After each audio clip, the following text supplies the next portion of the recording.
Netflix, you don't need cable. Hop on YouTube, welcome to the hood table, where we chop up locally and globally. You don't really wanna miss out on these conversations. Just joke a little, laugh a little, get that wine in your system, fill your glass a little, expose current events, talk trash a little. You never know, these opinions might crash a little. Get addicted to the content, got them binge watching. You don't like it, then you want invited. Bet your friends watching in the house and your job parking lot before you clocking. They don't wanna miss a second of this HD content. Everybody think they got something to say though. It's an open invitation, bring it to the table. But if you come whack, just know we ain't buying in. We gon' probably turn your back until you sorry, try again. Yeah, welcome to the hood table.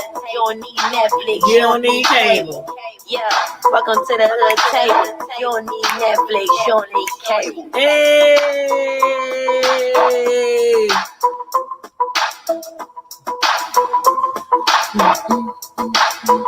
Hey, what's up? What's going on? Everybody, come on in. I know we just finished a video just like 15 minutes ago. We ran over in time. That last interview was supposed to be from 7 to 8, and then this show was supposed to be from 8 to 9. But you know, ish happens, and we had a really great interview with our guest Nancy and her family. And if y'all missed that interview, I would recommend you go watch it. But if you didn't see part 1, 2, and 3, part 1, 2, I'll definitely watch part 1, 2 before you watch part 3, because you want to get the full story of what's been going on in this neighborhood, in our community, with neighbors who have been fighting and bickering and calling the cops on each other, and people going to jail, and property being damaged, and all these allegations of racism and all that kind of stuff. You definitely want to start with part 1, then part 2, then part 3. So thank you for tuning in tonight. Let me go ahead and put the information up here. The information for those of you who might want to become members of the Hood Table Squad, part of Hood Nation. I just put the link in the chat. So if you notice, now we have a join button right next to the subscribe button. So not only can you subscribe to the Hood Table and hit the notification bell to make sure you get the alerts for our shows, but there's also a join button next to it. And with the join button is a membership button. It basically means that you are a loyal fan, or you are a fan of the Hood Table, and you part of the Hood Nation. And there are perks with each level: level 1, level 2. So, you know, level 1 is $1.99. Level 2 is $4.99. Whichever one you prefer to join, feel free. It's up to you. But I made sure to keep the prices reasonable, you know, for our Hood family. So, hey, Melissa. Hey, honey. Melissa and Carla was in the chat last show. They are both new members of Hood Nation. Thank you so much. I appreciate you guys. Thank you so much. Carla said that was really good. Man, that interview was... Do y'all know when... When I just be like at a loss of words, I know I be watching the videos, I be watching the recaps, and I be watching the videos afterward. I be looking at my face like, girl, I need to work on my poker face. I have never had a poker face, never had a good poker face, but I really need to work on my poker face, because I'll be like, huh? What? Say what? And even though I be trying to be, not be biased when I do interviews, when it's two parties challenging each other or making accusations to each other, I try to be not biased and just listen and ask questions. I'll be like, come again? They did what? But yeah, I need to work on my poker face. But yeah, that was a really good interview with Nancy. I appreciate her for coming on. She had reached out to me. Somebody had actually told me to reach out to her, because they wanted me to talk to her because neighbors have been coming out the woodwork saying, you know, this ain't what's really going on. You need to talk to this neighbor. You need to talk to that neighbor. This happened and that happened. And we got video footage and we got all this and that and that. And so I was like, I just don't want to be reaching out to neighbors, people that I don't know, you know. And so people just started inboxing me and sending me videos and wanting to come on the show. So that's how Nancy got on the show. She wanted to tell her story.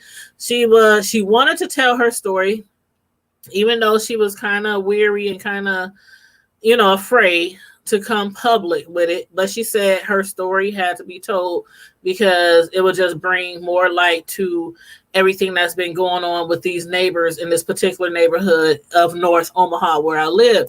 So, child, I was just like, Lord, have mercy, Jesus. Hey, Miss Sislo. Can you hear me, boo? I can hear you loud and clear. All right. Also, thanks for joining the Hood Nation Hood Squad. Gotta make it do what it do, baby. Hey, make it do what it do in my Jamie Foxx voice. Right. Yes. Thank you so much. I appreciate everybody who's joined the membership squad. You said your reactions are genuine, though. It's a good thing. Thank you, Melissa. Well, let's move right along to what this show is about, which is part 2. The last show we did last night was part 1 of Would You Forgive Your Child's Other Parent's Large Back Child Support Arrearage? And some people, well, actually, everybody in the chat last night said, hell no. Miss C. Slow, how do you feel about that? No. So are you old back child support? Because I remember when we interviewed you that one time, because you used to be a first lady, you was married to a pastor, and you had told us about all that your story was. I be telling every time I think of you, I be telling people check that video out. But is he still different? Mm-hmm. And yes. Now there seems to be some background. It's probably the air conditioning. Yeah, Yeah, and I can't. There's nothing I can do about it here. Are you like sitting right next to the air conditioner? Not too far. Okay. But unfortunately, that's where the desk is. I'm at my daughter's. Okay. Yeah, and that's just the way the apartment is set up. You know. Okay. I'm sorry. That's okay. Go ahead. Now I know when we was talking to you before about you when you used to be a first lady and the husband and the issues you had and everything. I know you had mentioned then that he owed some child support. So where are you guys at now? Still at the same amount we were. Really? 20 years ago. The same amount, and it's for 20 years? Yep. Wow. My youngest daughter is 23. Mm-hmm.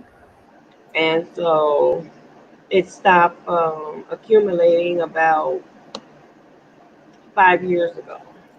Okay. And well, I could have kept it going for as long as she stayed in school or what have you. Mm-hmm. But hi, Miss Melissa. I could have kept it going, but I decided not to update it so that it would keep going because the arrearage was more than enough. Right. At this point. So how much is it now? $105,000. Girl, you had to take my breath away. And I'm complaining about 20-something K. 100,000. Now that's for how many kids? 2. Wow, that's still a lot. That's like 50,000 a piece. Now he's still a pastor, right? More than that. It was actually like 223,000, and they reduced it somehow. It was 200 or something down. What made them reduce it? Probably because he complained about it. Uh-huh. And I didn't oppose the reduction, Because if I were to get any portion of it, it would be a benefit. Right, right. I get that. Um, Hmm. the only reason why I did not um, decide to write it off or what have you is because he's still making big purchases for other stuff that I feel is like really not necessary. Like you know, they're still buying houses and mints and Mercedes and Cadillacs and churches and And he's still a pastor, right? yeah, he still is. Yeah, I'm gonna So, put this down some. It's loud for some reason. does him Yeah, being a pastor and not receiving like maybe your normal W-2 from a employer, does that have something to do with him them not finding out his income? Or like if you're a pastor, you're right. basically Yeah, being paid because under the you table, right? understand, right? And what And about his taxes? The church filed taxes. Do he file taxes in his name? I don't know how they do it, but I know if he and his wife would have filed jointly, they would take Uh-huh. her taxes because his ex-wife did, and they took her taxes. She had to fight Right. to get the do the injured spouse form Mm-hmm. to get her portion of it back. Right. And I'm not trying to take anything from her because she's not the one that owes me. Mm-hmm. But you know, But don't that make you wonder? Like I have, like I said, I told my story before. I have two sons. One of their fathers paid child support faithfully till he turned 19 and did all kind of other wonderful stuff for him. And the other one, he just had issues throughout my son's life on the other child, just paying child support. And don't you feel some type of way though? Or wonder how can you take on a whole nother family and be helping them and assisting them and raising their kids and you can't even like. And then the mother, I just be thinking about the woman. Like I have always been the type of woman, always, if you with me and you got kids and you're not seeing those kids, you're not taking care of those kids, I can't be with you. well, let me say this. I can't be with no deadbeat. I can't be with no deadbeat person. Right. Well, let me say this about his current wife because I don't really think she knows. Oh. Yeah, I don't really think she knows, and that's to his advantage, and probably Mhm. um to the benefit of their marriage, actually.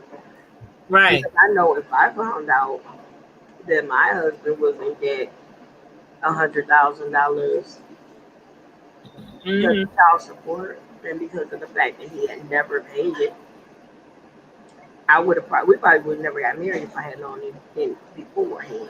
Exactly. Because he had two children before he and I even got married. You know, well he had one, and you remember the other one was born. He and my daughter are like months apart, Uh-huh. and that was again. You have to go see the video. Yeah, you guys. Matter of fact, I'm gonna put the link in the chat to the interview that I did with Miss Sislo, the lady who we're speaking with now. I'm gonna drop the link to the interview I did with her. Man, that interview, you guys will really enjoy it.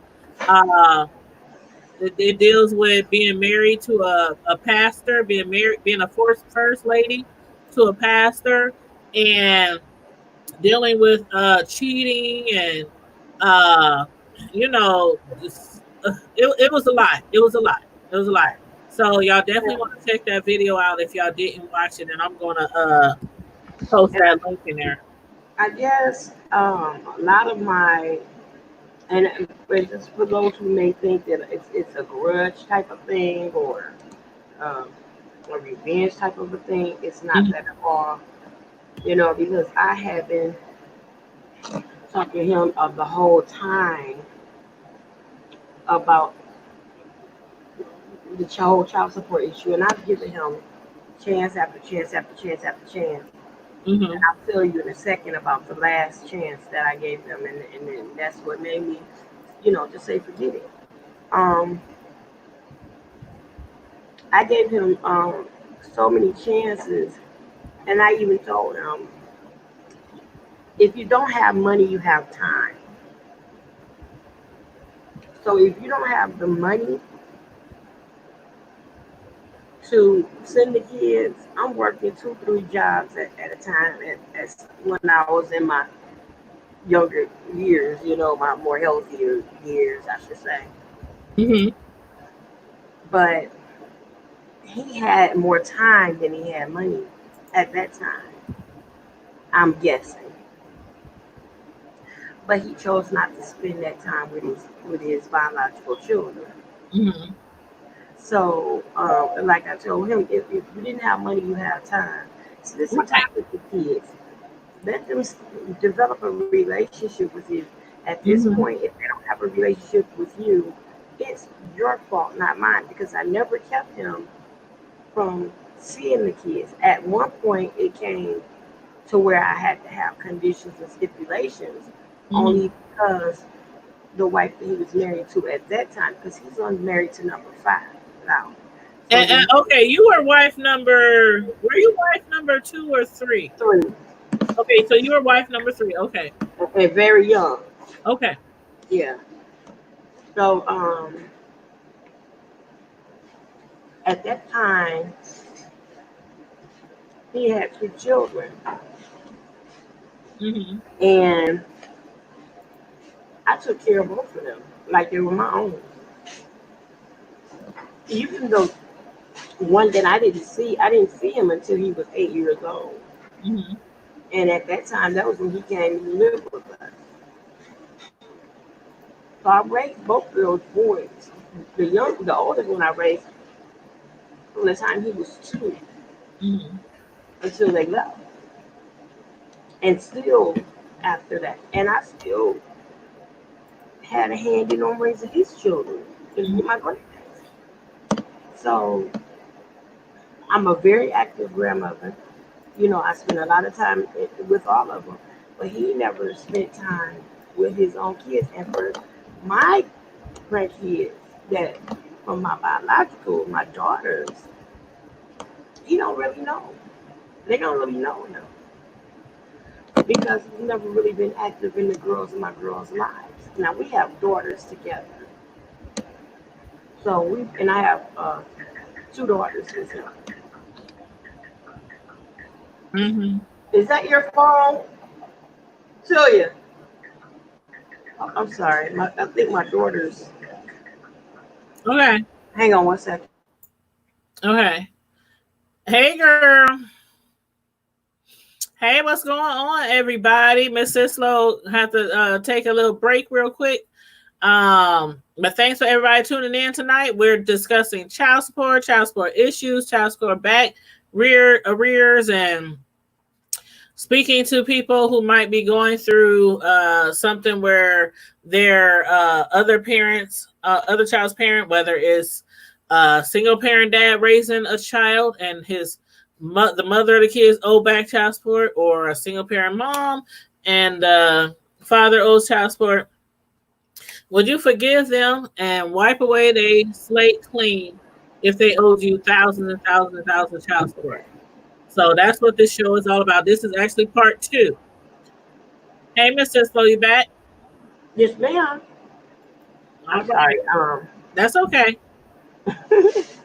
Um, the daughter where I am, ironically enough, she's one of his daughters with him, one of my children with him. So I like to make sure that this topic is not so sensitive that it bothers her. Okay. But she's fine with it. I just make sure everything's okay. All right. Because I just I let never everybody know. I just yeah, I want. never wanted to do anything ever to hurt my children. Mm, And so one of the things, the reason why I never cut him off, because to be perfectly honest, he is not worthy. mm, enough to be their dad, if you ask me. He's Yeah. just not worthy enough. But because I didn't want to hurt them, I never cut him off. And Um, they're all grown now, right? So they actually like which know they know what's on their own. going on, and yeah. So they have like a mind of their own now where they can make decisions if they want to deal with him, if they don't want to deal with him. Right. Hmm. And I asked my youngest daughter before when Father's Day came, I reminded her, you need to call your dad. She was like, for what? I said, because Dad's Father's Day. She said, oh, yeah, it is that. And Hmm. I asked her the next day, she called me. She said, no. Uh-huh. She said, he's with the kids that he care about. He don't care about me. Right. So now, and this is true, I can count on one hand how many payments that he sent to child support. He sent $300 Mhm. And is that over the 20 years? over the 20 years. $300 and 20. Yeah. See, you know what? They were supposed to split 50 cents a month. I know, Miss Split. Cisco. I know we're not supposed to okay, some people say we're supposed to put pastors on a higher pedestal. And then on the flip side, some people say, well, they're human too. They make mistakes too. You know what I mean? So you gotta allow pastors to have some faults. But when it comes But to the something like children, this, when it comes to children, and you have a whole church, you have a whole new family, you taking care of that family and their kids, and then you have another family, and you owe all this child support to them kids from your prior family. As a pastor, I just can't get over the fact that as a pastor, you can't find a way to take care of your other kid. Like, you a pastor. right. Like, I don't know. I don't know. I don't know. But see, you got to keep in mind, number one, he is a man, and Mm, God ain't doing it equal. So, yeah, yeah, I have enough intelligence to separate the two. right. And But that's he the thing with pastors. We gotta try to separate the two. They're not perfect, but I just always felt like pastors, whether female, male, they still should uphold some type of level of morals. You know what I mean? Morals, some is type a I don't responsibility. And responsibilities, yeah. I used to tell them all the time, you need to know every time you put a fork to your mouth that your kids need to eat too. And I said, and you still eating and getting fat. They And need you to eat said too. and you said you think his wife has no idea that he Not owed like over $100,000 in child support? nope, not at all. Have you ever thought about reaching out to her? Mm-mm. Or Well, no, because some people are so in denial, uh-huh. and she's one of those status kind of people, I believe. Uh-huh. So I believe that she'll just try to sweep it under the rug just to keep her status quo. Yeah. And you're right, Carla. Carla said, Carla, one of our members of the Hood Nation Hood Squad, said you Yeah. are never to put any pastor on a higher pedestal. That is from me and I got. And you know what? I'm starting to learn that, Carla. Um, but the thing was, when you grow up in a church and you go to church almost 7 days a week, every Mm-hmm. evening, choir practice, member service, Sunday, Wednesday, Tuesday, Mm-hmm. Saturday, All that. 2 3 month summer revivals under a tent. I mean, there's always in church, and you trained to look up to these pastors like they know what they're talking about, they know what they're doing. What they say is when they prophesy, when they preach, when they have a revelation, when God comes to them in the spirit, you just have things like that makes you want to put them up on a higher pedestal than your mother or father. So then when I got grown and or old, let's say late teenage years, and I realized some of these pastors ain't nothing but pimps and hoes. I was like, what? I know you just said pimp to the pulpit, but he was raised in church. I'm like, why did my mama raise me in church again? You know, so yeah, I'm getting to the fact that I can't expect. I just feel like I can't expect any pastor to do what a pastor should do anymore. You're just up there preaching, taking money from people, laying hands on people. But not all of them do that, though. Not all of them do that. But you just don't never know. You don't know. That's why I love and appreciate my pastor so much. He's been married to the same woman for 20-something years. And they have 5 children. They still date. He's still in love with her. They do everything together. Mm-hmm. He don't go visit a member or a female member without her or somebody with him. Mm-hmm. You know, they have the utmost. My current pastor, I didn't have him on our show before. I love me some Pastor Eugene Robertson. And I ain't never had a reason to say that I think he is not a man of God or he's misleading his sheep or anything like that. But like Melissa King said, one of our other Hood Nation members, she said, how is he leading a flock? She tries not to judge, but is he mentoring other young men? And that's something that I'd be wondering, like, how can you be cheating on your wife, having kids out of wedlock, not paying your child support to your prior relationships, and then be up there trying to tell other men and other families what they should do? And a lot of times, pastors are called on to cancel people before they get married, people while they are married, people who are having difficulties during their relationships, premarital counseling, after marital counseling, parents who need counseling with their children because their children is out of pocket. Like, these pastors have many, many hats. And when they out there cheating on their own spouse and owing hundreds of thousands of dollars to child support to their kids that they don't have no dealing with, like, how can you even want them to mentor you? Right. Like, that's what I'll be talking about when I talk about morals. Like, I don't know. Hey girl said they only care about money. A lot of them do, child.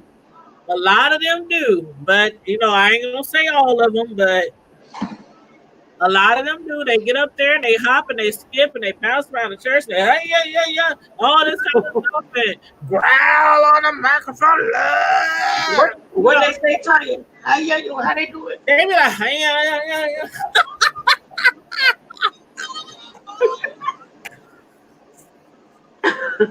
She said, yeah. Don't get me started. You a mess. She said, you know what I'm talking about. So, my grandbaby was yelling. So, this is the thing that got me to make up my decision where I wasn't on it. So, you know, pardon me? Did you tell the chorus that you wasn't going to wipe the slate? Yeah, I tell them, I ain't going to wipe the slate. You used to play me like that. So, how about the church does have a fundraiser, have a car wash, have a bake some pies? They don't know. They don't know. See, I'll be a petty bitch. I'm gonna put posters all over the church all over the parking lot. I've been to put flyers on every car in the parking lot. I'll be like, yo, pastor, oh, me and my kids $100 a child support. I've been a pet. I'd be petty.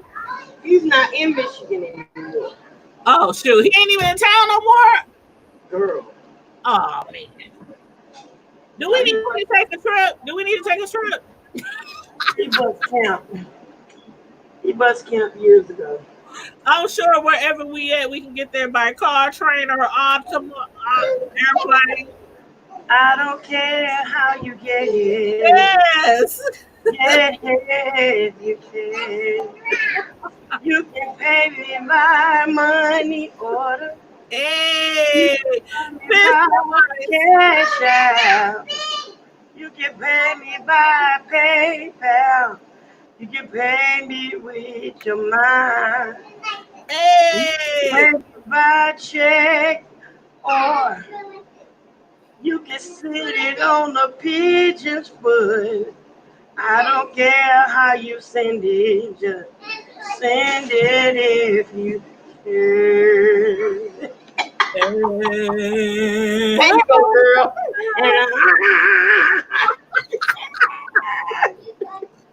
You so silly.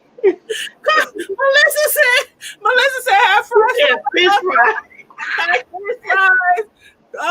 chicken dinners, pork chop sandwiches, feather bone dinners. I'm telling you, there should be plenty of ways for a pastor to raise money. He's the pastor. You know what kind of influence they have on people? But see, let me tell you, $100,000. Where he is, the people down there are very, very, they frown upon men not working or men not taking care of their families. Excuse me for a second. And where exactly is he at?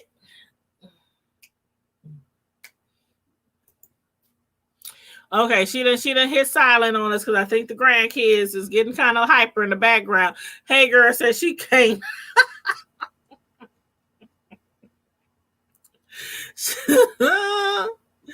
Ooh, she said reach me by airplane.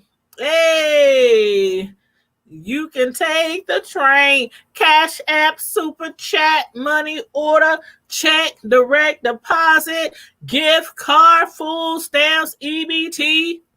Hey, anyway, you want to pay your child support. Building fund. See, Melissa, that's what I'm talking about. Churches be needing a doorknob fixed for 5-10 years and they still be collecting building funds and ain't fixed nothing on the church. Pastors have an influence. If a pastor owes a lot of money in child support, I don't know why. I just think that he should be able to get at least a couple of $100 a month. To how you running a church, how you running a whole flock, how you mentoring people, how you remarrying, how you taking care of somebody else's kids and raising them and sending them off to college, and you a pastor and you got a family that you done left behind with 2 kids, and you owe $100,000 in child support. And I know that you ain't supposed to hold them up to a higher level, a higher standard, but I know we're not supposed to treat them like they're God or next in line, but still, they supposed to be better than us. And I don't know what kind of standard that is or what kind of level that is, but they supposed to be better than the next man. I mean, to some certain extent, to some certain degree, they supposed to be better than us. Like, y'all supposed to help people get fixed, help people come to the Lord, help people figure out their issues and their problems and their concerns and they demons, work out their demons. And you can't even pay your child support and you owe $100,000. I'm sorry, but that's a disgrace and an embarrassment, like totally. And like I said, I know she said she wouldn't talk to his new wife because he's on wife number 5, by the way. Miss Sislo was wife number 3.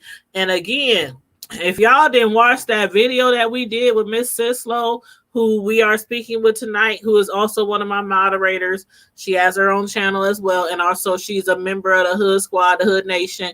And also, if you would like to join the Hood Squad, Hood Nation, all you have to do is click the link in the chat.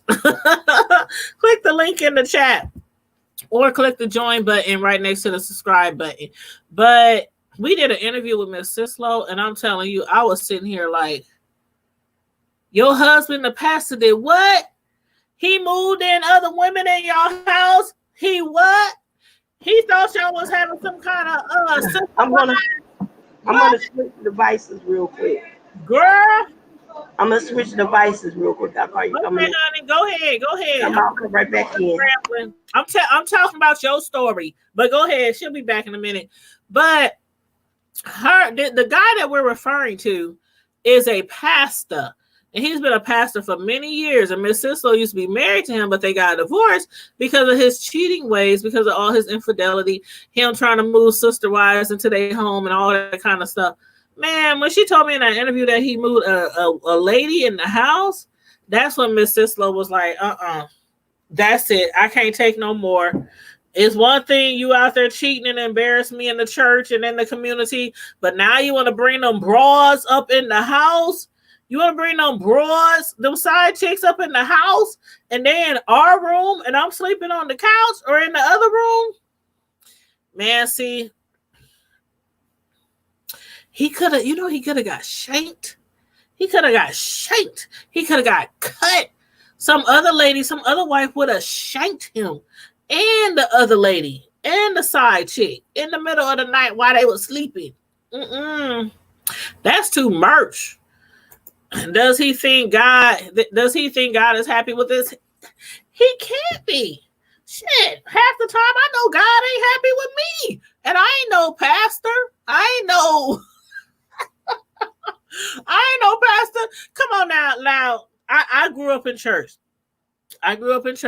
And I was going to church till about 16 years old. And then I was like, all this stuff going on in our church.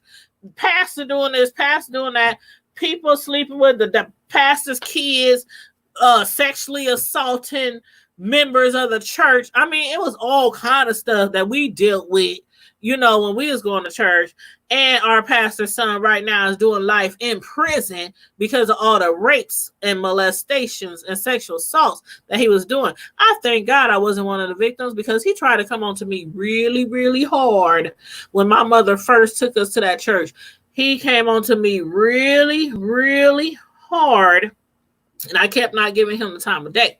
But he ended up still sexually assaulting a couple of other ladies in the church. So it was a whole bunch of things that happened in the church when I was growing up. So that's why I know once I got older, I realized, okay, these pastors, they ain't, I don't know if I could say somebody that I should look up to. Like, I feel like if you got a pastor and they over your church and they supposed to be shepherding their flocks, that you should look up to them for direction, which way to go, which way to grow. They're supposed to teach you, I don't know. But then you have these pastors who's out there cheating on their spouses, beating their spouses, messing with members in the church, then separated from their families, on all kind of child support. And I'm like, some of these pastors be out here doing the mostest. And I'm like, and y'all can't at least pay your child support, but y'all out there riding in Cadillacs and Escalades and Lincolns and all kind of expensive foreign cars and stuff, and you have children that you're not taking care of. I'm sorry, but that is not like somebody who I would want as a pastor. And I will say again and again, I won't even date somebody who don't have anything to do with their children. That's just one of my, I can deal with you having not so okay, as far as living arrangements, jobs, cars, I can deal with somebody not being like in the fanciest car, in the fanciest house, having the fanciest job. But if you got kids and you not taking care of your kids, and you not paying your child support, and I'm with you for months and months and months and months, and I ain't never seen your child, and not because you one of those parents like me where, okay, we just start kicking it. My sons, they ain't gonna meet you for a minute. Like for a minute. There's some men that have never met my son. My sons be like, dang, mama, do you even like date? Like, if y'all only knew. If y'all only knew. But I mean, that's why I said you can't. I know we're not supposed to hold pastors up to a certain standard, but there are just certain things where I have to be like, I'm not. I'm not. Like, we have a pastor here. We have a pastor here in our city who, I'm not going to say no names, but a lot of people in our city will know who I'm referring to. And he cheated on his wife with his wife's homegirl. And then the homegirl and him got together, and the pastor's wife and the homegirl's husband, they ended up leaving them.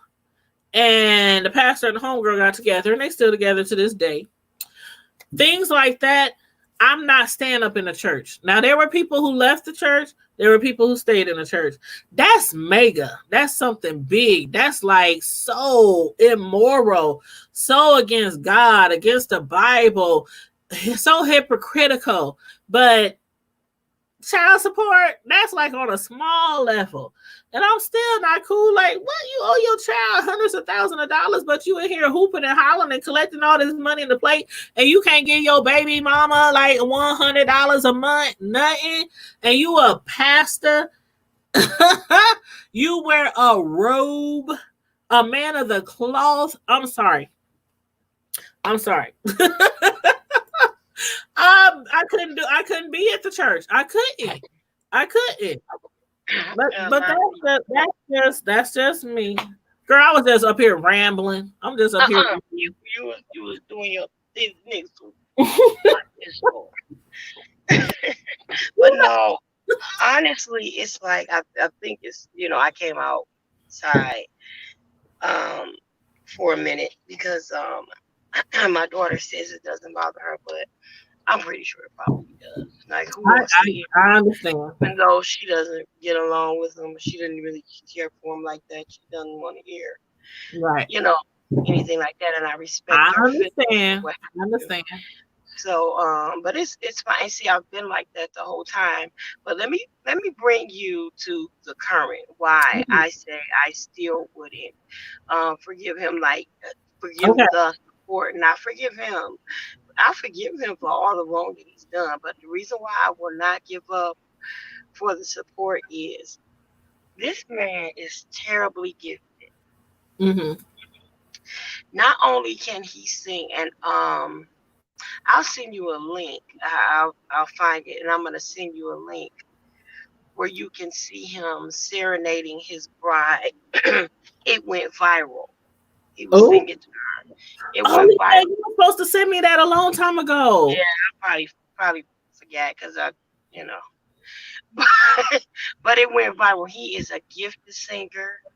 He's a gifted musician. He plays the keyboards, piano, organ, all of that. So he is gifted with his hands in that he could tear a house down and build it back up, and it be beautiful. We totally remodeled a whole a whole sanctuary.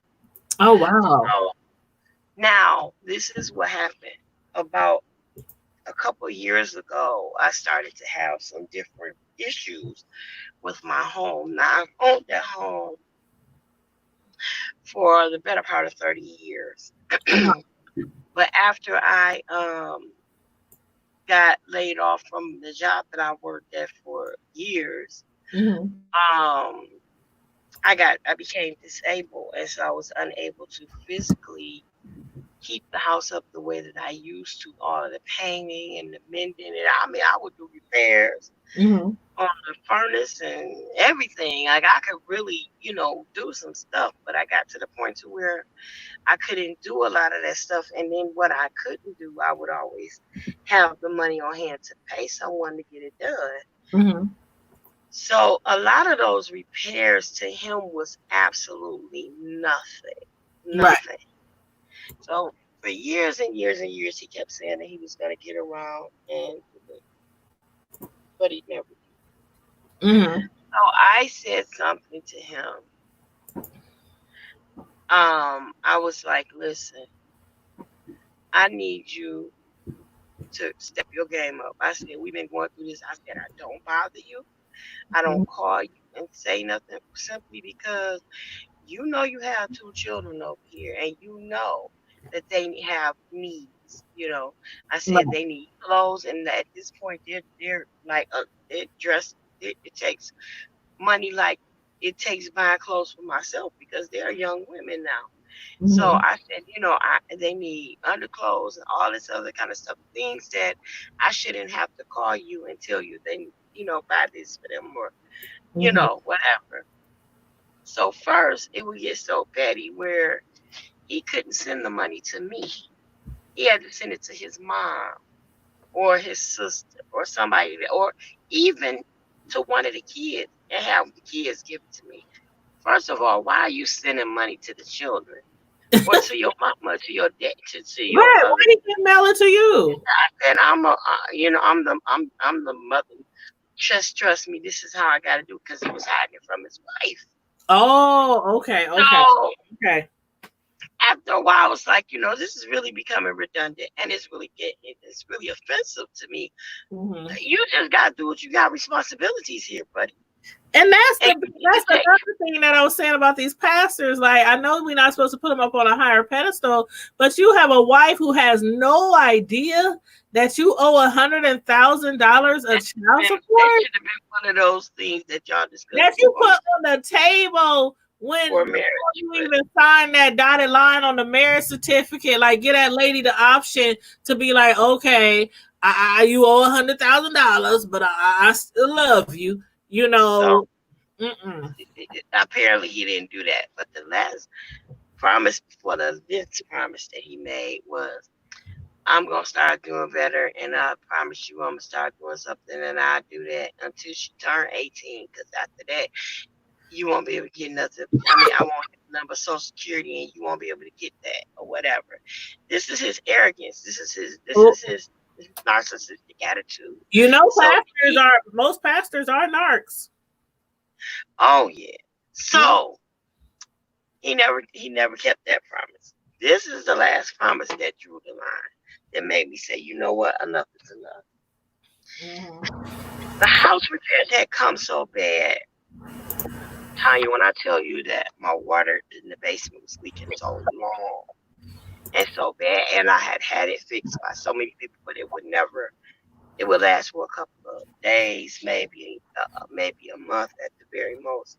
Uh-huh. And it'll go right back, boom, leaking. To this point, it got to where the leak would turn into a full open run. The water was on running for months. When I say running for months, hot water now. That was running up the water bill, the gas bill, the light bill. My water bill when I left there, no lie, was $8,000. Because the water for months, I couldn't shut it off. I couldn't get anyone to do it right. They were like, we got to do this. God. So it was an open run to the point to where the basement started to mold because of all of the hot steam and moisture on top of either the heat in the summertime or up against the cold in the wintertime. Either way. So I went ahead and I called plumber after plumber, and you wouldn't believe the amount of money they want to just come out to look at it. And we're talking like $400 or $500 for just a basic estimate or evaluation or whatever. So I couldn't afford that at this point. I'm living off of disability, and it was being garnished for a student loan. So they were taking like almost $300 a month from Mm, that. So I'm living off of nothing. You know what I mean? yeah. I said, okay, I'm called like you're gonna have to start paying something. At this point, my daughter is grown, but he's now mind you, none of the girls' graduations he didn't go to. Mhm. None of them. He didn't make it to any, but he made it to the boys' graduation, both of them. He never made it to the girls' graduations, not one time. He didn't do Oh, anything. He didn't keep his promise. My daughter never got her a letters jacket or her class ring, all the things that he promised. He to get her for her senior package. She never got it. So he no. came. He said, "I said, you know what? Enough is enough. You're gonna have to do it, or I'm going to go ahead and pursue this." Mm. He was like, um, but first he was like, just go ahead, do what you gotta do, whatever. You just tell. Then he called me back maybe an hour or so later and say, listen, let me tell you this, just listen to me. Just listen to me. Mm-hmm. And we just worked this out because ain't no way I can no $200,000. Yeah. I ain't gonna have, I don't know when Yeah, I'm gonna it be ain't out gonna get collected. No 200,000. So basically, you was like, okay, scratch the 200,000, make it 100,000. there. No, he said, we can make a deal. Uh huh. If I come and do all the repairs you need on your house, I mean all of them, all of them, Mm. would you forgive the child support? Oh. I said, you want me to forgive the child support for perhaps $30,000 at the very most worth of work you Not want me to even. forgive the It's child not support? even I close. said, no, bruh. I said, no, I would. I say, we can go, and I say, if you do the work, I'll take it all the way down to maybe 75,000, That's and what I'll I'm thinking. Maybe 75 from 200,000, right. but you owe I said 200K. because that's just too much. Just to let you know. Uh-uh. I You said, said but I you got to gotta do pay the it off work, and I said, he 30,000, said, and okay, you well, I owe just need you. 200. He said, I just need you to sign off on it, bro. One Mm-mm. born yesterday. I wasn't born yesterday. No, I said, but what I will do, 30,000, 200K, I said, 30,000. You soon as you crazy. right, girl. You I said, at this point, the repairs are so bad and the mold is so bad. My doctor had given me a warning and said, you Oh wow. don't get it fixed Hey Torres. or move. You have to get it fixed or Or move, or now you're going you to be on oxygen for the rest of your life and because you own that house, right? You I own own that it. house. Yep, I own it. So he came to me. He said, "I'll do all the repair." I said, "The roof is leaking. The Mhm. plumbing needs to be redone. The whole basement and the roof." That he said, "Not only will I do the necessary repairs, but I'll totally remodel the whole house. I Oh. I pay for the materials. I'll do the labor, everything, and I don't do roofs, but I'll Mhm. pay somebody to do it. Just Mhm. if you just let it go." I say, "Okay, let's talk about this." Say, "Let me see you do it first, Uh-huh. Hmm. and then I'll keep my word." But you got to do this, Right. and it got to be done fast because at this point, And the I, right way. And make sure it's done professionally and right, well, I know he would have done it the right yeah. way because he's good and he's Hmm. very particular about his work. Uh-huh. So I said, "Now let me ask you this: how's your wife gonna feel with you being in North Carolina and I being in Detroit, the house being in Detroit? How's she gonna feel about you being gone the length of time that you're gonna have to be gone to take care of this. Because I said, I ain't talking about this taking over a span of years. Because it's got to be done and it got to be done. No. I'm going to come in, I'm going to do it. I'm going to take care of that, but I'm going to just do it till it's done. And then I'll come now. I might have to make a couple of trips. But I'm going to make sure. And he wasn't going to tell his wife, though, right? The wife wasn't going to know nothing? He's going to tell her, I guess, that he's working on a job. Probably something for his mama. Because he does do that. Or whatever. So, because the guy started her, she had to sue him. Started an addition on the back of the house. He built the first and the second floor addition on the back of the house. Never finished. Came in. He barely roughed it in. Never finished it. So my ex went in there and totally finished it. Totally remodeled. It's functioning. It has heat in it. The walls. You will never know that the house wasn't built that way. So he really good at contract work and all that kind of stuff. And he's very good at it. Okay. And so I told him, okay, well, yeah, let's go with it. I'll go along with it. I'll bite. Mm-hmm. Girl, I ain't heard from him from that day to this day, and that was over a year ago. That was almost 2 years. A year ago? Almost 2 years ago. I haven't heard from him that day to this day. See? And I told him, I called, he didn't answer. I told him, I said, this right now is not a desire.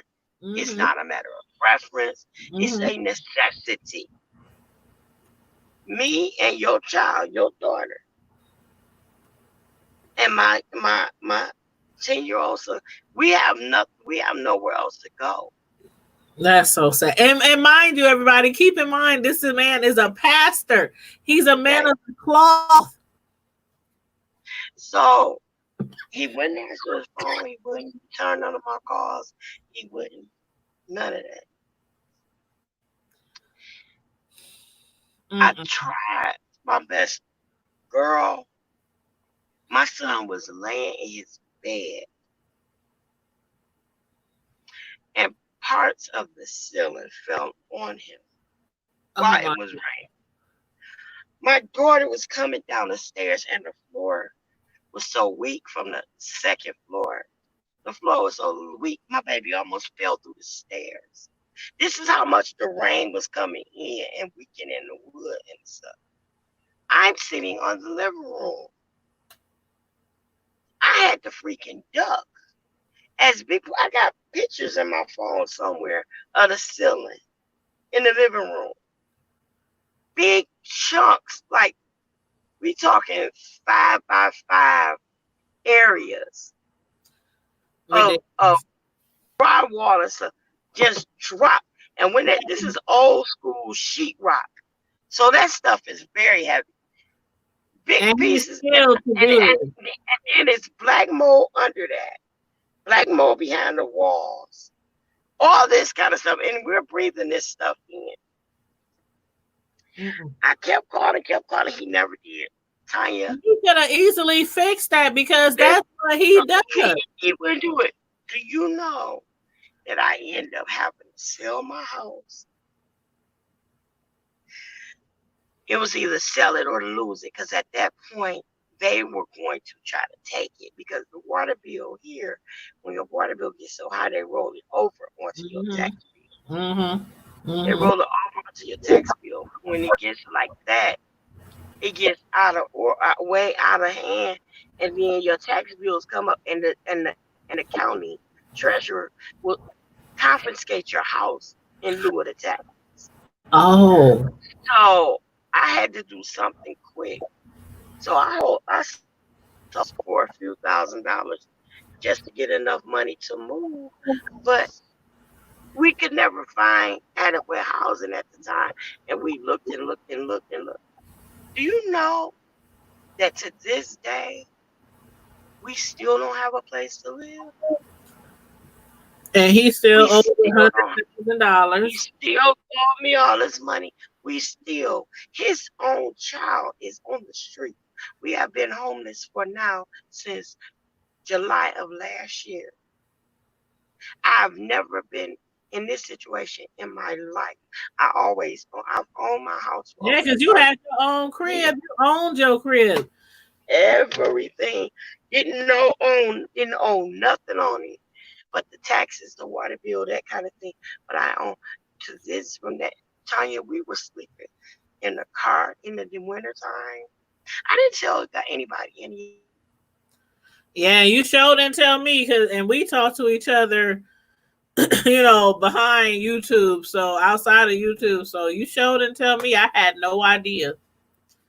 I just knew that you had moved in with your daughter or daughter-in-law. You was helping her take care of her kids while she was dealing with the coronavirus and admitted into the hospital. That's all I knew. I didn't know. I had no idea. And what says, wow, a pastor had the skills. Yeah, he had the skills. Like, he knows how to darn near build a house from the ground up. Lay floors, drywall, fix roofs, pipes, all that kind of stuff. And you leave your wife for another woman, and you're a pastor, and you left your wife for another woman. Well, actually, it was several women. But anyway, and like I said, if y'all missed that interview with me and Miss Sislo about her and her husband, the pastor, and how he was sleeping with everybody in town, in and outside the church, trying to move side chicks in the house and everything while they was married and while he was still on the pulpit, y'all missed a good interview. But the link is in the chat. But yeah, this is the same pastor who now owes her $100,000 of child support. And so he had tried to, well, actually it was $200,000 to begin with. It was $200,000.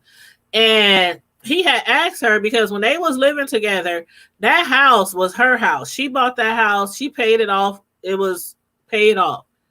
They were married. She already owned that house. So, they were married and all that, been together for a minute. Then he started cheating as a pastor and sleeping with all these women in the church and in town. And then eventually, once he started trying to move women in the house, she was like, I done tried, I done prayed, I done cried, I done, ask God to send me a sign, send me a vision. You married to a pastor, a whole pastor. So, the church looking at you sideways, they know things is going on, but you a first lady, you trying to make it work for the sake of God, for the sake of marriage, for the sake of that, so that piece of paper that you'll sign in front of God and in front of all your friends and family and loved ones. So she tried to make it work. But when he started to bring women into the house and try to move them in, like they was about to have some Sister Wives Lifetime TV show going up in there, that's when she was like, nope, can't do it. You got to go. So after he moved out, when he was charged to pay or petition to pay child support, he didn't pay any child support. He owed $200,000. The house that she owned started to the roof and everything, like as she said, the roof started tearing up and mold and water. She couldn't afford to fix it. He is good at his hands, and he does that for a living. Fixing on houses, plumbing, roofs, contract work, all that. So you a pastor, you owe $200K, you done cheated on your wife, you done left your family, done went to another lady. All they ask you to do is fix the roof. And he said he would do it. He promised he would do it, and he didn't. So not only did he fix the roof and she lost her house, but also he still owes the $200-something thousand in back child support. And he's still a pastor. He's still a pastor. He's still a man of the cloth. I digress. This is the absolute bottom line. This is crazy. My daughter called him while we were in the dead of winter. And he was supposed to send her some money. I forget. Thank exactly you, Melissa. I'm sorry, Miss Sislo, but thank you, Melissa. I told Miss Sislo that many times. I said I would have been Petty Betty, and I would have told the congregation. Flyers would have been on every car. I would have had all the signs all over the church. On the light poles all around the church. I would have had a You know copy what? of my transport decree and everything. Two wrongs won't make it right. I know, And but I'm here's the sorry. thing. Here's the thing. This is the part. The thing that was the factor in, well, that made it all, put the nail in the coffin, as they say. Mm-hmm. My baby called him this winter, and I forget what she needed money for. I think we needed money because it was cold and we needed to wanted to get a hotel room, get out the cold. I forget what exactly. He promised her he was gonna send the money. He never sent it. Never sent it. Never sent it. I forget where we got the money from, but we got the money for, I think it was 3 nights. Mm-hmm. We got the money for 3 nights. The girl that she was staying with, that's the one that I told you, threw all of our belongings out. Everything that we had, my mom's pictures, my dad's pictures, my brother's pictures, the kids. The only pictures I have of them is babies, my college degrees, my diplomas, everything that was my birth certificates, everything. She threw it all out. She threw out everything we had. And that's the current wife? No, not the wife. That was the girl that my daughter was staying with. Oh, okay. So she threw all our belongings. We were storing stuff in her garage, and she threw it because she was mad at my daughter.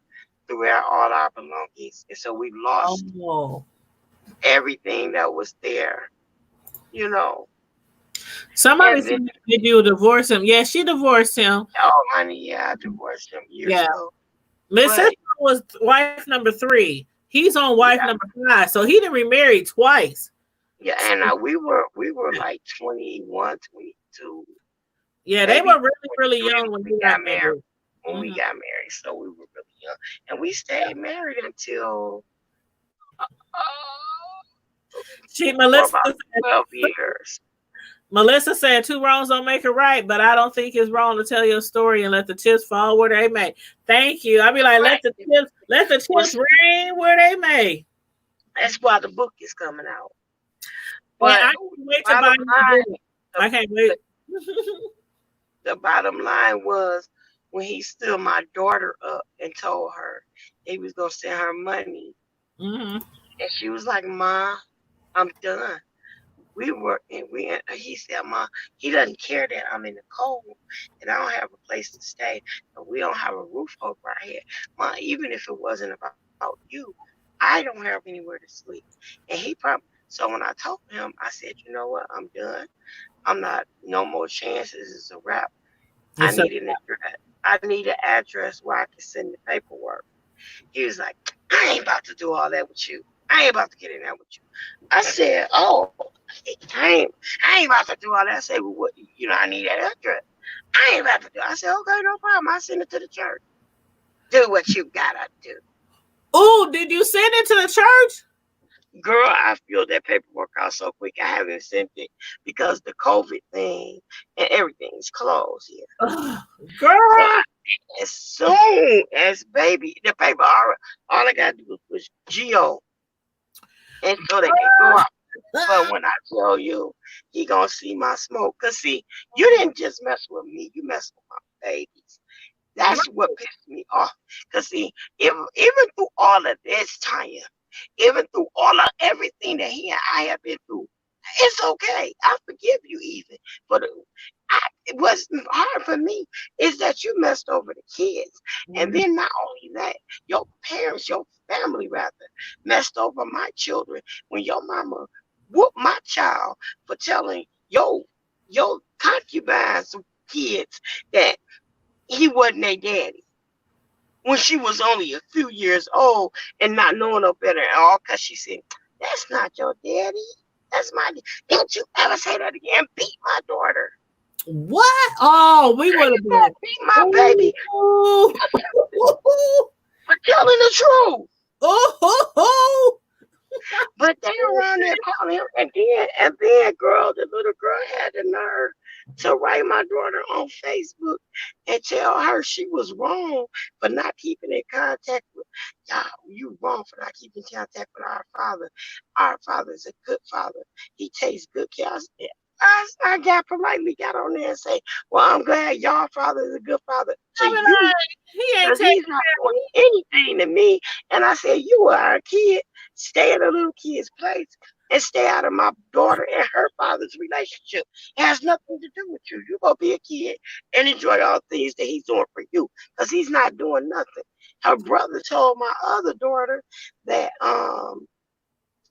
that that y'all stupid for wanting dad to send child support because all your mama gonna do is your mama gonna keep it. I told him, you don't worry about what his mama gonna do. You don't tell about, her mama gonna do.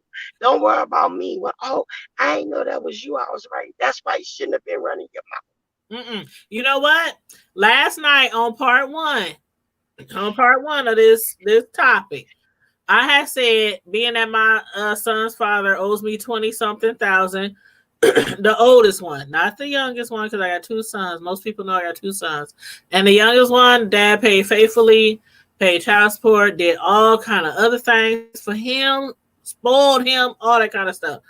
The child never won for nothing. Between me and his dad, he never won for nothing. The oldest son, his dad couldn't keep up with the child support payments. I still, of course, took care of him the best way I could and made sure that he didn't even notice there was a difference. And the other child having two parents taking care of him versus him only having me.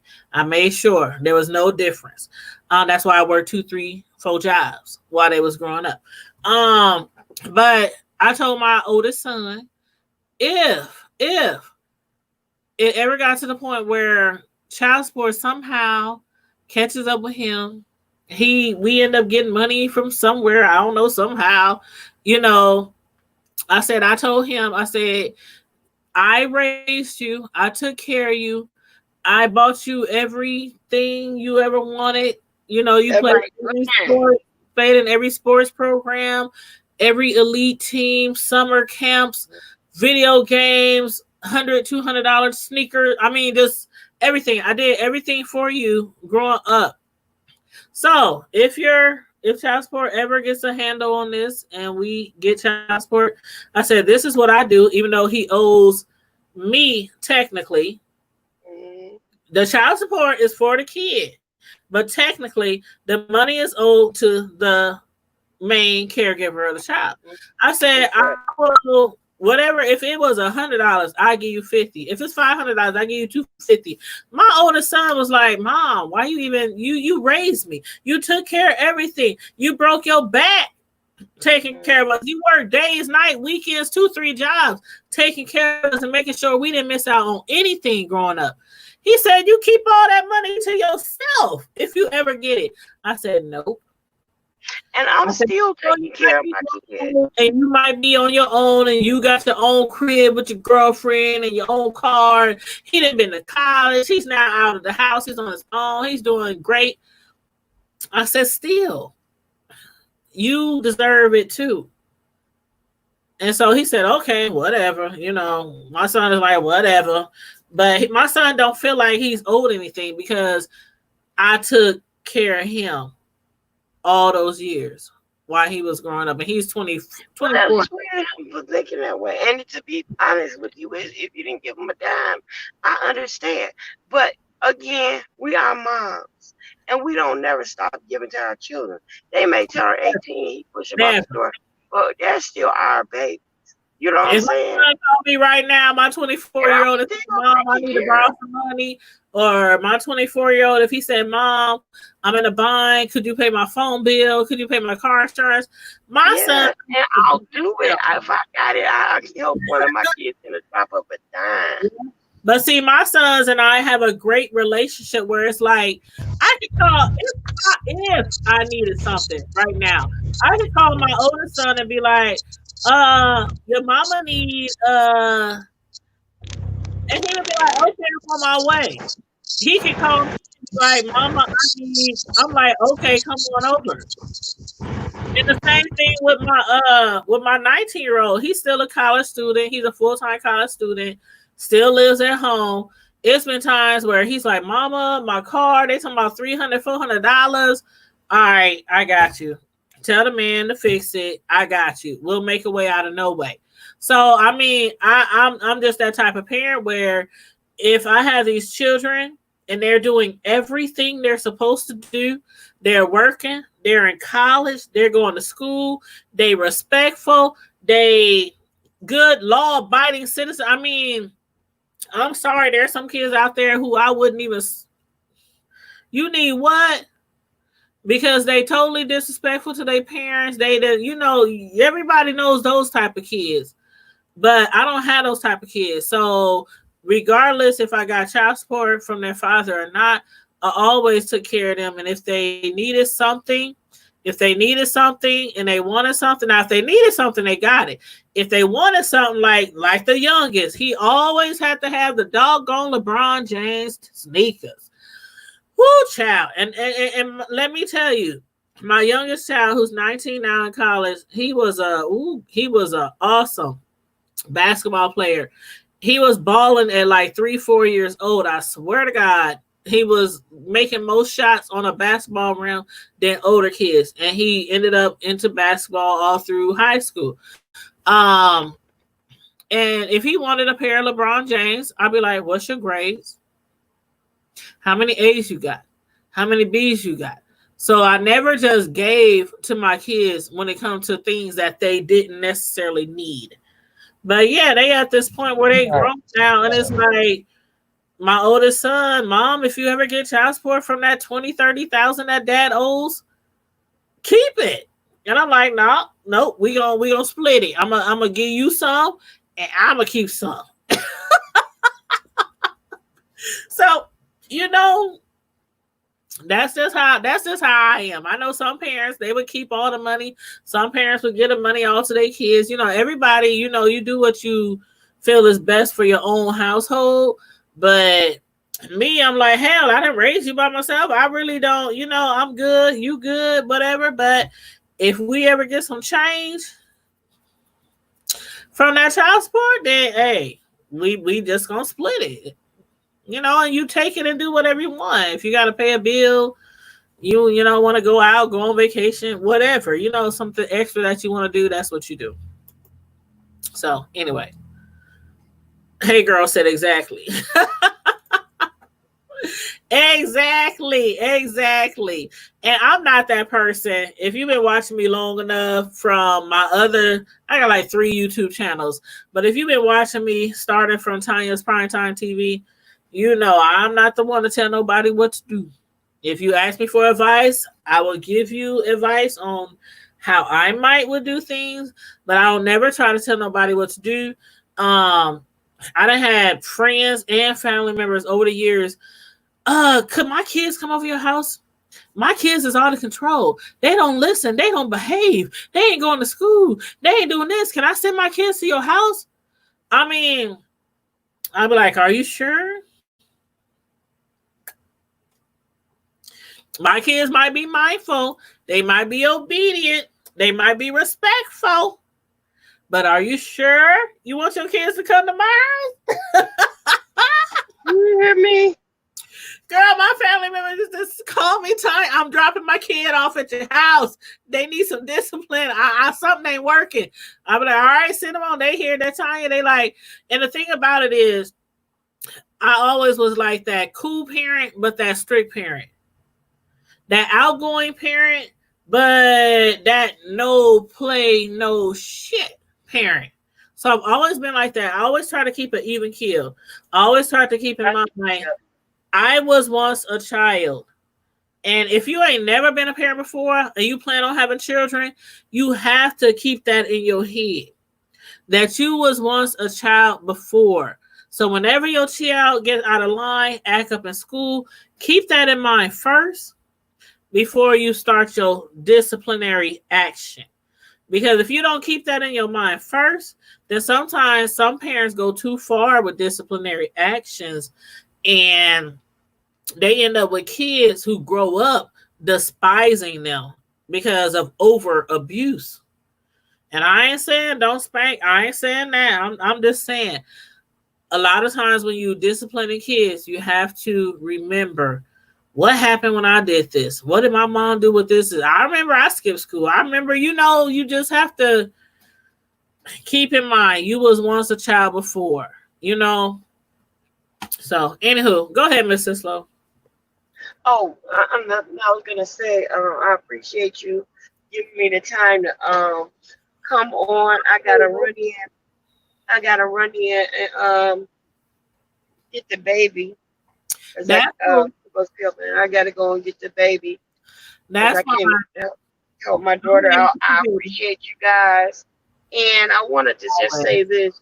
I'm not saying that no responsible father, a father that I see, like, I mean, I've seen fathers that have struggled, um, pay the bills at his house and take And care of whatever he has currently, and to be able to, struggle to make ends meet and still have time for the kids that you have together or child that you have together, and he's making sure that he's a full-time father, not a part-time father. And that, now for someone like that, I think yes, go ahead and forgive that man that support, because he's not like he's been an absentee father. He's been there. He's done the best that he could do. Maybe he don't have a lot of money, but he's got time, and he's taught his son, how to be a man, or his daughter, that daddy loves her, and he's telling her first that she's beautiful and things like that. Those are the types of father that have done all the best that they can do. I don't care if it was $25 a month. If that's all he had, honestly, I've seen fathers from prison send more than that. Right. They work hard in behind prison walls and do better. I've seen fathers who were disabled or alcoholic, but they don't never miss a birthday. They always got a card and a gift. They spend a lot of the time with the kids, taking them to the park and doing things that only daddy does. Time is much more valuable. Time is much more valuable than exactly. If you don't have money, you have time. It is, and I would take time over child support any day. I would take time and that bonding, that nurturing over child support any day, because that's something that you cannot get back. Once those kids are grown, you can't nurture no kid once they grow. They don't have any memories of their dad.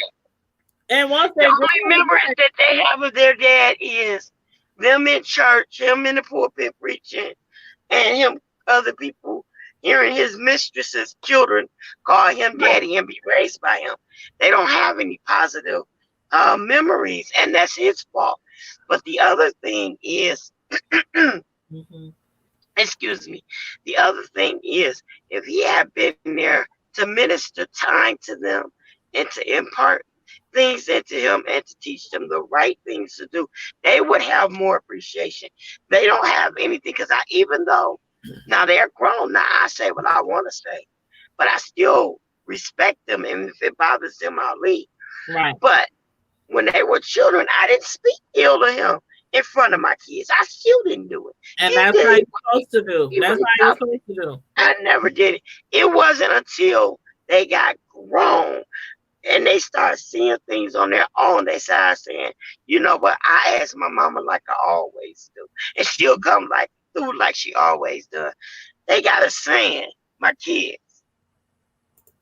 roll on the dollar, stomp on the bill. If your daddy won't do it, your mama sure will. Your mama sure will. You hear me? And that's what my baby say. They used to do a little, daddy. I remember that. I remember that growing up. They say, daddy, would you please say child support so we can go to the movies next night? You know, they would make up different stuff like that. And I'd be like, see, it's not, they thought I was making up something. So at like 13, 14 years old, I gave my oldest daughter my checkbook. I said, do this. This is what I want you to do. I want you to write a check out for all of these bills I call out to you. And I gave her the bills, and I told her, you know, how much they were. And I gave her the calculator. I said, now add those up. What did they add up to? She wrote that down. I said, now here's my paycheck stub. Take this away from that. And she did it. She said, well, Ma, it's negative $400 and some. I said, exactly. So when I tell you I don't have it, I really don't have it. But Ma, how do you do it? That's why I have to work 2 or 3 jobs. By faith and prayer. And God provides. You understand? God provides. I pay my tithes and my offerings, and God provides. When people tell me I can't afford to give, I tell them I can't afford not to. Right. But you know so what? That's what I have to do. But I didn't want to, I'm not going to, hopefully somebody else will chime in. But if you want to know why I say don't forgive him, it's not because I'm being evil. It's not because I'm over any vendetta. When I look on his Facebook page or whatever, and he do his updates for his church, he got a whole new digital background for his church. His wife is driving a Cadillac or a Benz or whatever it is. They just bought a house with acreage and where they can zip line through the property and all this other stuff. She wearing a full length mink coat.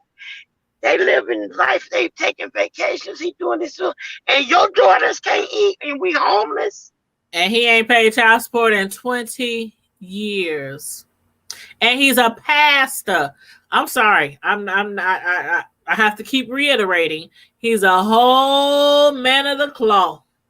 But that is not. It's not God's fault. It's his fault. It's not God's fault. It's his fault.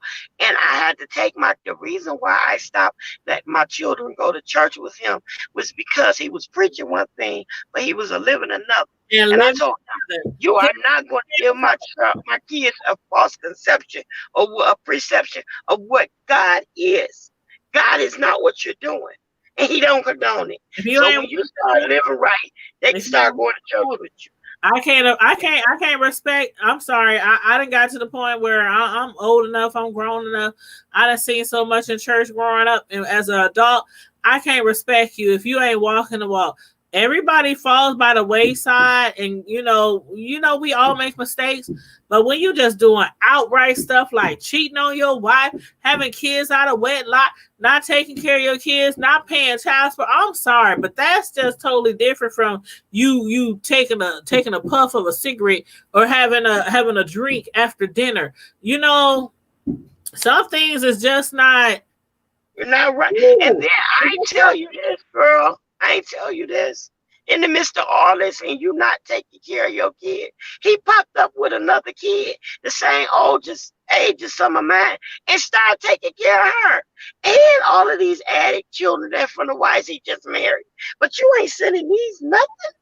That's what I was saying. No, you don't deserve to be forgiven for no child support. You taken care of, and that's whether they a pastor or not. Even if they not a pastor and they owe child support or they haven't seen their children in a long time. And I'm not talking about women who don't allow the man to see their kids because they unhappy that the man is not with them anymore. Because that's a whole other story. That's a whole nother story. Women who allow them to be in their lives, regardless if they pay child support or not. But then you get a whole nother family. You raising them, you taking care of them, you teaching them and training them and all that kind of stuff. And you got these kids over here who only their mama is like struggling to take care of them. But when you're a pastor and you doing that, I'm sorry, that takes it to a whole nother level. And I'm sorry, certain people, I don't care how good they sound on that microphone, they do not deserve to be wearing the cloth. And that's just how I feel. And we're just gonna leave it at that. Well, you just preached the whole entire sermon, and with that, we're going to pass the benediction plate. And I just want to encourage everybody in the chat. If you're not a member of the hood table, become a member. You can become a member as low as $1.99 a month. Come and support your girl. And there's a little $sign down in the corner where you can send her a super chat and you can send her a cash out. This woman works hard serving her community by way of her YouTube channel. She is diligent. She is faithful. She's bringing all the latest, and she presents a platform that gives you a opportunity to vent, to air your issues, to discuss your issues, and she'll even cry with you if necessary. And So I have cried. just give my girl a super chat. Y'all know y'all be crying. Send her $1.99 a month. It's not much. We waste that on Happy Meals or whatever. Whenever we go out, send her a knife. She's not asking. I am. I thank God for you, Tanya. You're a sweetheart. I bless God for the day you came. You want to make me cry now? Well, don't cry for me. Don't You know, shed a tear. I can barely open my eyes on a normal basis. People be like, "Are you high? Are you drunk?" I'm like, "No, my eyelids. That's just how they are. I don't have wide eyes like most people. My eyes they are how they are." But I'm sleepy, but I'm gonna go ahead so I can get the baby. I love you guys. Thank you for having me. All the time. You know, I appreciate you, and make sure you keep us updated on those current issues that you be talking about, and invite me to your show so that we can all come over to your channel every now and then so we can support your channel too. Okay, no problem. And I usually do mine early in the morning or late at night when nobody else is tubing, but you can't sleep. So you turn into Sis-Law and listen to I me. be up all night. I be looking at different topics to talk about on the show, and so many people be inboxing me. I mean, and I don't mind. I always tell people I don't mind. People be inboxing me, IG, Facebook, different stories from the community to the White House, and that's what all the Hood Table is about. From the community to the White House, we deal with topics right here in our own city, all the way to the White House and beyond. So people send me lots of different things to talk about, and I watch the videos, I read the articles, and then on Friday Night Live, every Friday at 9 p.m., we have Friday Night Live, and we talk about all these different topics and things going on. And just like Miss Sis-Law and other people be on the live screen, I add people all on the live screen, and we just sit here and have a great time. You said your eyes are like that too, Melissa. I'm telling you, I be like, if I open my eyes wide, I feel like I can't even. I've always been like that. And people, even when I was in grade school, not grade school, but high school, they be like, "You smoke?" No, I don't smoke. No, I don't smoke. My eyes I have low eyelids. I don't know what to call it, but anyway, so when I do be crying, it's like my eyelids are already like slanted. So when I be crying, you really can't see my eyes, and I be like, ooh. But yeah, y'all done brought some tears out of me on these shows before, and sometimes I bring the tears out by myself because sometimes we get on some really sensitive topics, especially when the George Floyd thing was going on, and I was up here like. Hold it together, Tanya. Hold it together. Don't cry. But yeah. But thanks, everybody. I want to shout out to the members of the Hood Squad, the Hood Nation, Melissa King, Deborah, Miss Sis-Law, of course, she just got off the live. And the other people who tune in tonight. Let's see, who else tuned in tonight? Carla, all the people who became Hood Squad members and of the Hood Nation, I appreciate you and thank you. If you want to become a member of the Hood Squad, Hood Nation, all you gotta do is click the join button at the bottom of the screen, or I dropped the link in the chat several times throughout the show, so I'm going to drop it one more time. 2 levels. Main level, $1.99 per month. Level 2, $4.99 per month. Whatever level you want to join, feel free to join whatever level you want to join. Melissa said, I really enjoyed Friday. Like, man, Friday, like, woo. Man, I remember one Friday night, I think we was live for like 5 hours. We did not get off of here till like 2:30 in the morning. Friday night lives be lit. We don't only talk about trending stuff or community stuff. We just talk about everything. Like anything y'all want to talk about, we just talk about everything. We be up here kikiing and gagging and just having a good time. And the people who wants to jump up actually on the live screen, we can have up to 6 people on the live. So it's usually me and my co-host, and then we add like 4 more people up here on the screen. So yeah, we be having a good old time on Friday Night Live. Thank you, Carla. You said get some rest. I am. I swear to God. It's 10:37. I'm about to go to bed. I ain't got to clock in until 7:30 in the morning. So I'm going to get me some rest. I promise. Thank you. And everybody, as usual, make sure you like the video, share the video, subscribe to the channel if you are not already subscribed. And of course, if you want to join Hood Nation, the Hood Squad, click the join button right next to the subscribe button, or click the link that I've been dropping throughout the chat. And on that note, I'm out. Deuces. Good night, everyone. Love you guys.